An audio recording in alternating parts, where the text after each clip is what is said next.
Let's examine just what it is that makes a person wealthy. Is it greed? No. There's a lot of greedy poor people in the world. Is it hard work?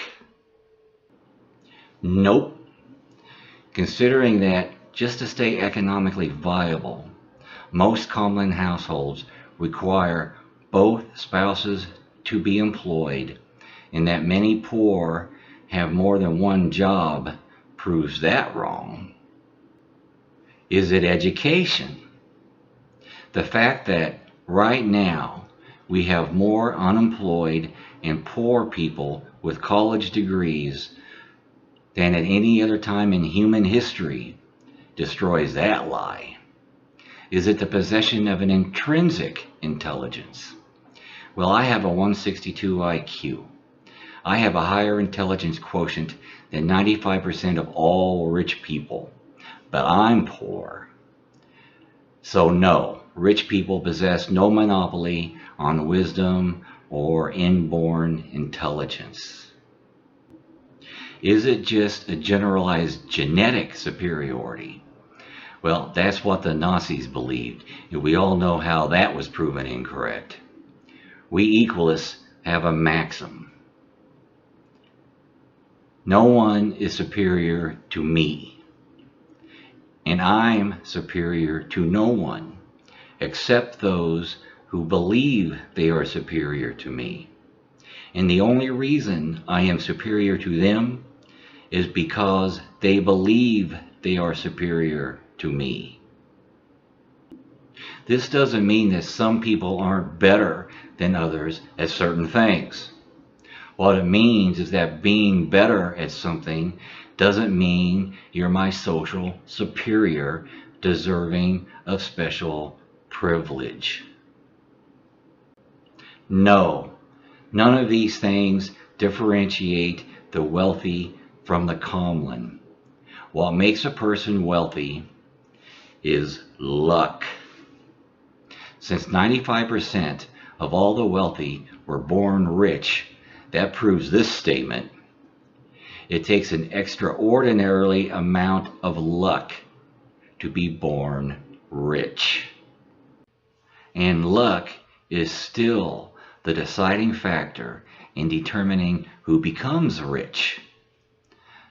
This elitist view that luck is the product of design is complete nonsense.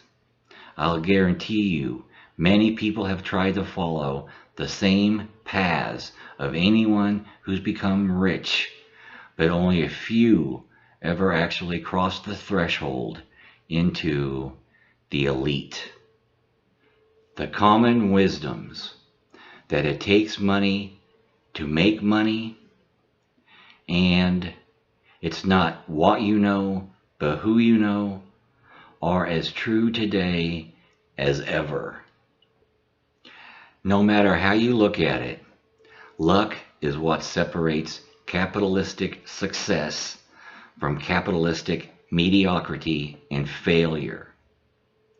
The Beatles are a perfect example. I love the Beatles. I'm a Beatle aficionado.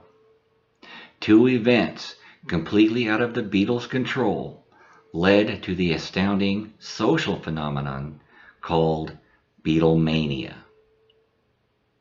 The English press used the Beatles to divert attention from the scandal of the Profumo affair, and the American press used them to divert attention from the tragedy of the Kennedy assassination. The Beatles benefited greatly from these two historic events that they had no control over, but were lucky enough to be at the right place in their careers at the right time in history. And now the Beatles are one of the most recognizable icons of the 20th century. Yes, they had talent, skill, and imagination, but many others from the 20th century did as well. But it was two events that were completely out of their control that surged them into superstardom and massive commercial success. The Beatles made a lot of rich people richer, and I must credit them for making my life richer, but in a completely different way. Okay, you say maybe luck has something to do with getting rich, but how about staying rich? Look, we have a social welfare state in America, that's for sure, but it benefits the elite much more than the common.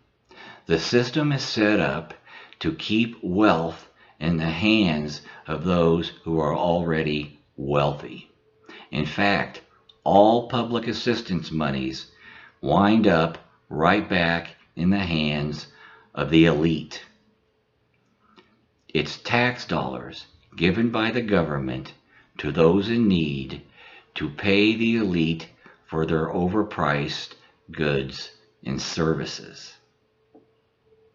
It comes down to this: whether the economy is bust or boom, the elite profit. A bull market, the rich get richer. A bear market, the rich get richer. Real estate values go up, the rich get richer. Property values decrease, the rich get richer. Increased wages, the rich get richer. Decreased wages, the rich get richer. Hire more employees, the rich get richer. Fire more employees, the rich get richer. Is the further existence of a social system such as this really acceptable to you? If the non-predators, the equalists of the world, don't unite, it's only going to get worse. Technology will see to that. Ever wonder why the rich get richer? Meanwhile, the best the common can expect is to continue to struggle just to stay afloat? Next, in Equalism 103C, we'll cover some of the specific privileges of the Predanomic elite. Please share this video series with as many non-predators as you possibly can. Thanks.